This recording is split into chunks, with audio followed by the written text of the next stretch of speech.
recevoir une bonne éducation chrétienne, est-ce que cela nous rend chrétiens réellement?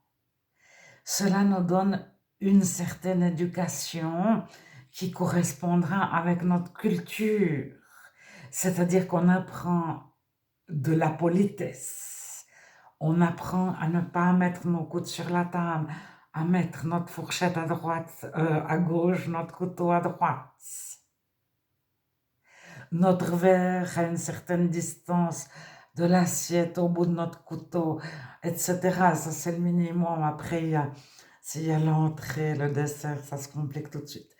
Mais ce schéma de bonne éducation, ça peut aller jusqu'à une certaine philosophie, ne pas se mettre en avant, euh, accueillir l'autre, l'écouter, tout ça, ce sont des politesses. Alors, ça nous donne une apparence de chrétien, c'est la religion. Mais Jésus n'est pas une religion. Les évangiles, la Bible n'est pas une religion, ni protestante, ni catholique, ni évangélique. Si vous lisez les évangiles comme si vous n'aviez jamais entendu parler de catholicisme, de protestantisme, de chrétien, etc., à quel moment vous allez tomber sur quelque chose qui ressemble à une religion? Alors, la bonne éducation chrétienne mène à soi-même. Moi, je ne mets pas les coudes sur la table, moi, je suis poli, je me tiens droit. Ça, c'est déjà pour le savoir-vivre à table. Mais ça veut dire que si on a un invité qui ne se comporte pas comme ça, eh bien, il a une mauvaise éducation. Et parce qu'il met ses coudes sur la table, on peut définir qu'il est inférieur à nous. Alors, on n'ose pas le penser. On n'a pas la permission de le penser. Si on a reçu une excellente éducation, on est tellement supérieur à celui qui met ses coudes sur la table qu'on n'a pas la permission de penser qu'il est inférieur à nous. Mais tout en nous démontre qu'on est différent. On va l'accueillir comme quelqu'un de différent. Je ne vais pas te juger, je vais t'accueillir, etc. Bon, déjà, il y a le vouvoiement, etc., etc.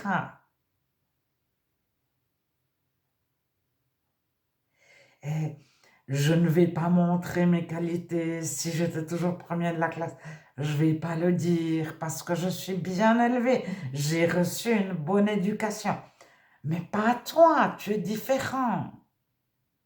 Donc la bonne éducation amène à soi-même à s'évaluer.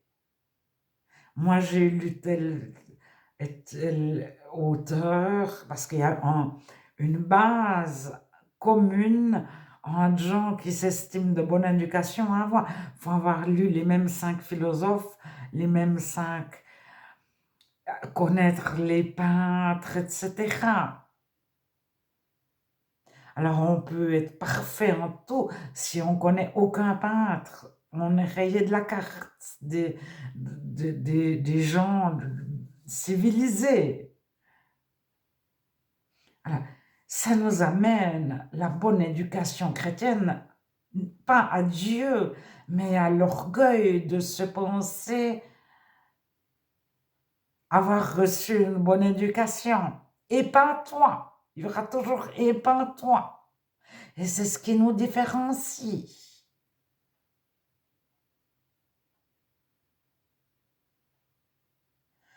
Alors, Il y a des personnes qui peuvent avoir reçu une éducation tout à fait différente le jour où elles deviennent chrétiennes. Dieu va les éduquer. Elles font de Dieu leur guide. L'Éternel est mon berger. Jésus est mon berger.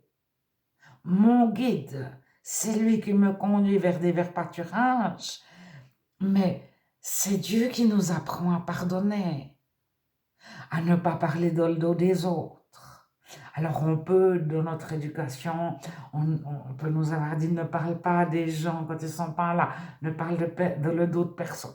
On peut dire pardonne, pardonne. On peut ne ment pas, on peut apprendre, mais ça va rendre orgueilleux, ça va pas rapprocher de Dieu. Alors, la réelle religion, entre guillemets, chrétienne, c'est Dieu au centre, c'est pas nous-mêmes, c'est pas non plus les autres, c'est Dieu. Donc déjà, on s'évalue par rapport à Dieu. Alors Dieu, il nous aime tel qu'on est. Alors on sait que Dieu aime autant celui qui a aucune éducation que nous-mêmes. Et c'est pas non plus en fonction de notre vertu, parce qu'on peut se dire, bon, celui-là, il n'a pas d'éducation correspondant à ma culture, il ne sait pas se tenir à table, il ne sait pas mettre les couverts, il n'a pas les formes de politesse, etc. Mais il est honnête, mais il ne ment pas, mais il pardonne. Donc il a des valeurs chrétiennes, etc. Donc je me sens proche des personnes qui ont la même vertu que moi, indépendamment du pays, de l'éducation, de la culture, de l'environnement, etc. Non plus.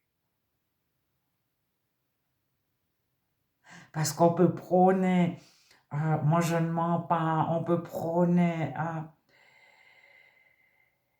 c'est de nouveau l'orgueil, le sentiment de se sentir supérieur à d'autres parce que on a la bonne vertu. Alors au milieu, on va parler de Jésus qui était un modèle, qu'il faut le considérer comme un modèle, etc., qu'il faut garder ses paroles parce que c'est des paroles philosophiques, justes, pleines de sens, etc.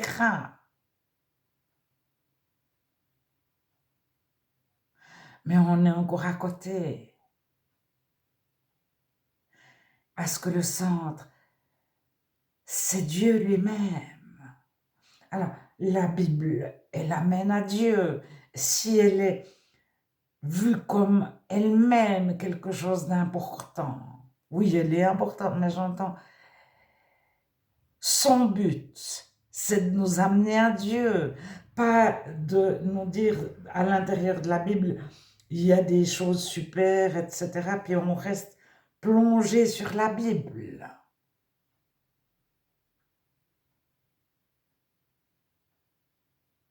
Alors, on peut connaître la Bible, trouver très bien certaines paroles, certains versets, certains passages, on peut les mettre en pratique même, on peut s'appliquer à ressembler à Jésus. Est-ce qu'on connaît Dieu? Est-ce que ça nous a amené à Dieu? Alors, ça nous amène à un certain comportement, à une idéologie, à une religion, mais pas à Dieu. Alors, on peut éduquer des enfants de façon chrétienne, mais ça ne les rendra jamais chrétiens. Et c'est des fois plus facile d'avoir une éducation totalement contraire parce que quand on se convertit, on devient chrétien, on fait de Dieu notre guide. C'est lui notre maître, notre professeur, notre enseignant. Alors, si on ne sait pas pardonner, il va nous mettre des choses à pardonner. Bon, mais il est un excellent pédagogue. C'est-à-dire que il va nous donner en fonction des forces que nous avons, qu'il nous a déjà données. Mais c'est pour ça que Dieu s'intéresse à chacun individuellement. Il n'a pas le même message. Oui, bien sûr, globalement, c'est le même message pour tous. Mais dans la pratique de la vie de tous les jours, celui qui est très loin de Dieu, il va lui dire avant toute chose, approche-toi de moi, Dieu. Et puis, celui qui ne sait pas pardonner, peut-être qu'il a une souffrance énorme. Donc, Dieu va d'abord le consoler, lui enlever peut-être comme un poignard qu'il a dans le cœur parce qu'il a reçu des choses très difficiles. Il a vécu, entendu des choses très difficiles.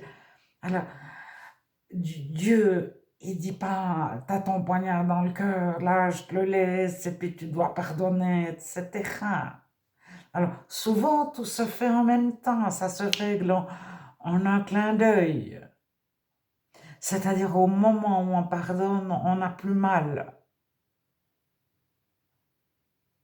On n'a plus le poignard dans le cœur.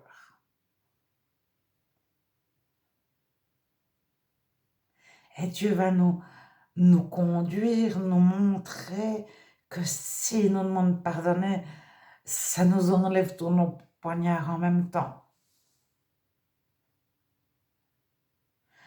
Ça veut dire que si on nous a dit quelque chose de méchant, si on nous a méprisé, si on nous a dit t'es pas capable, si on nous a dit t'es trop petit, t'es pas assez éduqué, tu manques de vertu, tu t'es trompé, t'es pas un assez bon chrétien, etc. Toutes ces phrases, c'est comme si elles n'avaient jamais existé. Elles n'ont plus aucune influence sur nous. Alors on va pas perdre la mémoire, mais on va quand même oublier. Et ça n'aura plus de répercussions sur nos vies. Alors ça, avec la meilleure des éducations chrétiennes, on ne peut pas l'inculquer à quelqu'un avec toutes les formes de pédagogie possibles. Alors, on peut, bien sûr, si on est aussi des témoins, si on dit « moi j'ai confiance en Dieu », Dieu c'est le Dieu de l'impossible, que tous les chemins sont fermés, il teste notre foi, Dieu je te fais confiance, il n'y a aucune porte ouverte. Et Dieu va forcément ouvrir un chemin. C'est le témoignage qu'on peut donner. Alors, on peut témoigner de notre confiance en Dieu, de notre foi.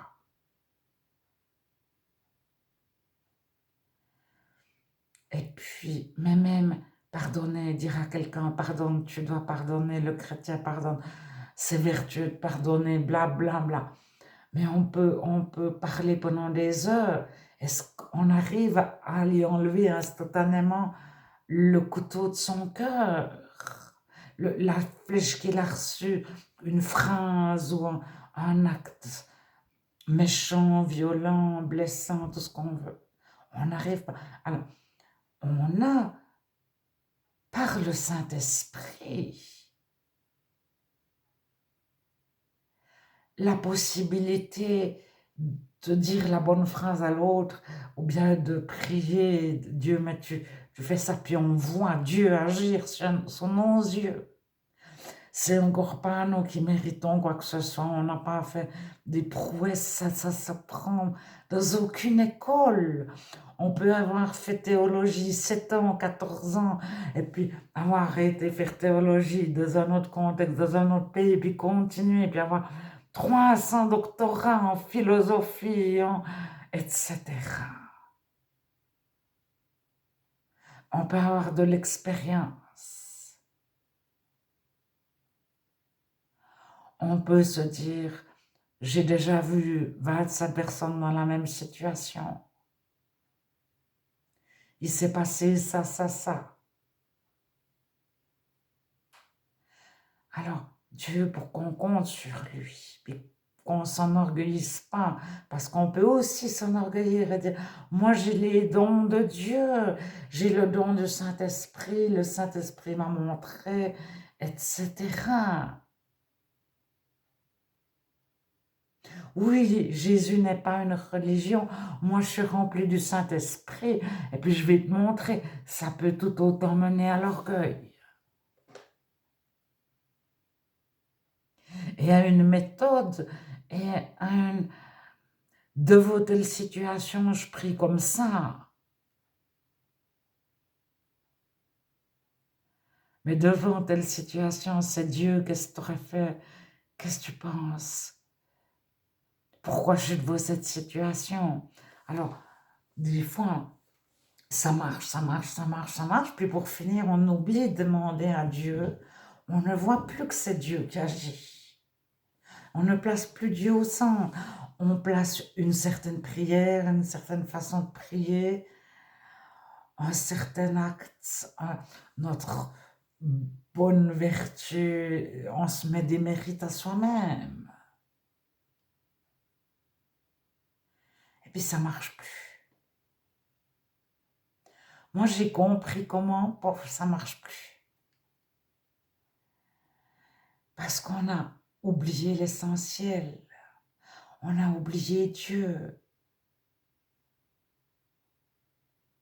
Alors on peut avoir une apparence de chrétien, on peut sortir des tas de versets bibliques, tout le monde se dit, tiens, il connaît la Bible, tiens, elle connaît ce verset, tiens, elle a fait théologie, il a fait théologie, tiens, il a 20 ans de métier derrière lui, 20 ans d'expérience derrière lui. Et on commence d'avoir nos yeux sur la personne, ou bien si on est soi-même cette personne, on a les yeux sur soi-même, on a les yeux sur le titre, sur les connaissances, sur l'expérience, sur les dons du Saint-Esprit.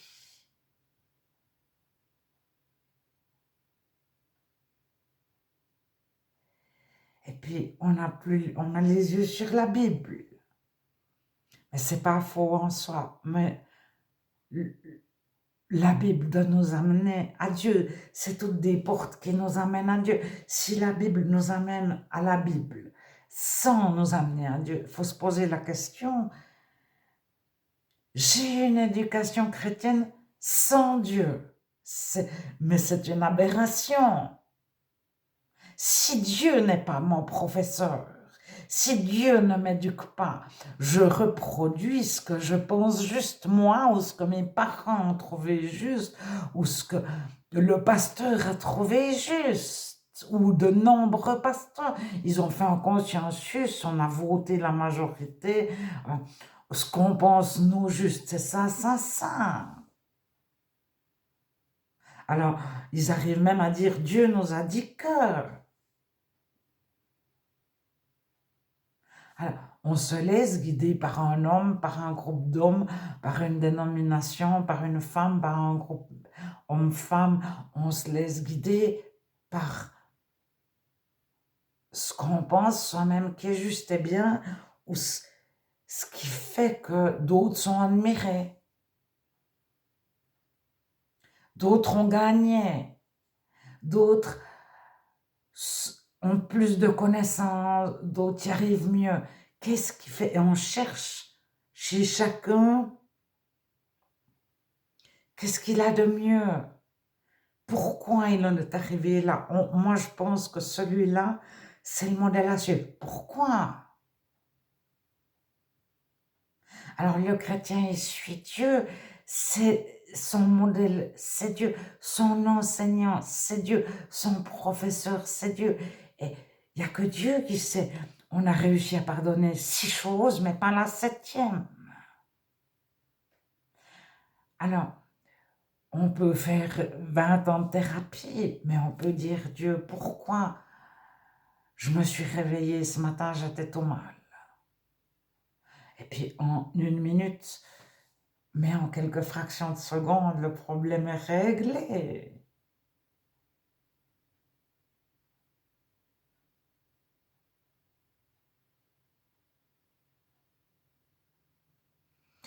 Alors, le départ, c'est est-ce que vraiment je peux faire confiance à Dieu? Qui est Dieu? Qu'est-ce que Dieu? Mais Dieu, révèle-toi à moi. Et quand on est dans la vraie réalité. Jésus, quand il dit je suis la vérité, derrière vérité, il y a aussi réalité. Et à l'heure actuelle, où on vit dans un monde d'illusions, de masques, de jeux de rôle, d'hypnose, mais qui pousse les gens à faire quoi? La propagande. Alors, aujourd'hui, ça s'appelle plus la propagande, mais ça peut s'appeler l'inconscient collectif, etc.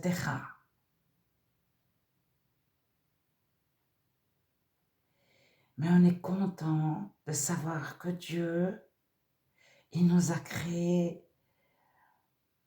de façon réaliste, je ne sais pas comment dire, mais on retombe sur nos pieds quand on devient chrétien. On ne devient pas mystique. Alors, le mysticisme guette le chrétien.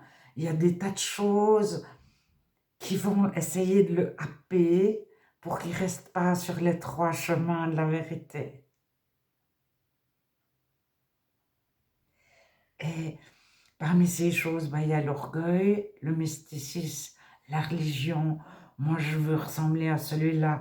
Je veux son éducation. Moi, j'ai reçu une excellente éducation. J'ai le devoir de la transmettre à mes enfants.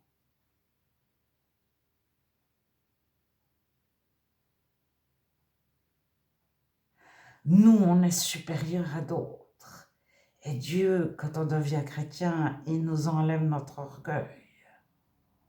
Et il nous apprend à ne pas... Ça, c'est difficile, ce passage-là. C'est quand on se retrouve face à quelqu'un qui a des connaissances et on aurait la réponse. Ou on se trouve face à quelqu'un qui a une bonne éducation et on pourrait lui dire oui, mais moi aussi. Ou on se retrouve face à quelqu'un qui a un certain critère. Il peut être révolté. Puis on dit oui, mais moi aussi. Et Dieu nous apprend à être libres, de se taire comme de parler, à être libre de qu'est-ce que l'autre va penser de moi et à ne pas placer notre confiance dans nos acquis, dans nos connaissances, dans notre diplôme, dans notre doctorat ou dans tous ces intellectuels, ils sont à côté de la plaque, etc. Il y a le contraire. Le travail manuel, ça maintient en contact avec la terre, en contact avec la réalité des choses. Ces intellectuels, ils perdent le nord, etc. Ils perdent contact avec la réalité. Et chacun développe un certain orgueil. Et trouve son identité dans quelque chose. Moi, je fais partie de ceux qui sont révoltés contre cela. Moi, je fais partie de ceux qui ont telle connaissance. Moi, je fais partie des intelligents. Moi, je fais partie de ceux qui font la fête. Moi, je fais partie des libertins, etc.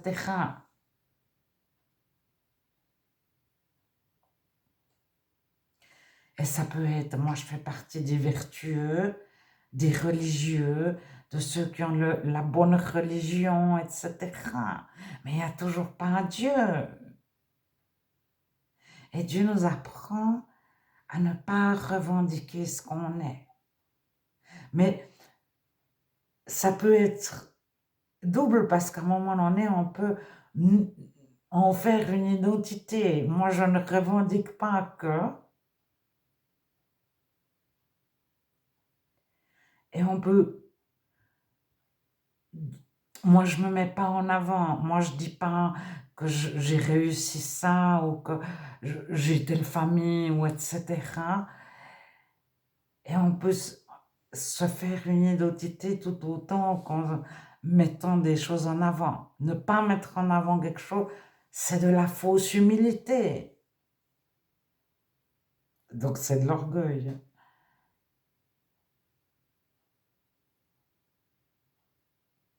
Alors Dieu nous rend libres de se taire, de parler dans une certaine situation. On ne dit pas la même chose que dans une autre. Chaque situation est unique.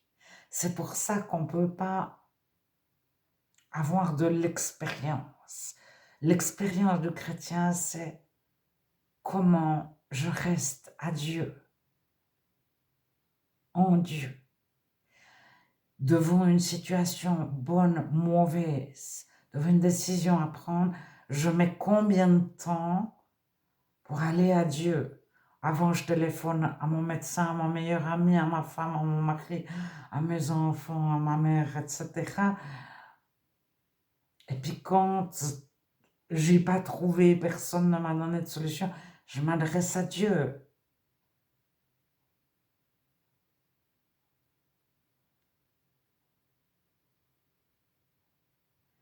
Alors, même quand on n'a pas de décision à prendre, vivre en Dieu, ben, on est en vacances et on vit dans la communion avec Dieu constamment, de sa joie, de sa paix. Et il y a des moments intenses, intenses, intenses, et on a des décisions à prendre, etc. Il se passe des tas de choses. Puis quand il ne se passe rien, des fois on a tendance à se dire, mais il ne se passe rien, je vais faire. Et puis Dieu nous dit, mais reste dans ma paix. Et puis, même s'il y a 25 choses qui arrivent, on reste dans sa paix.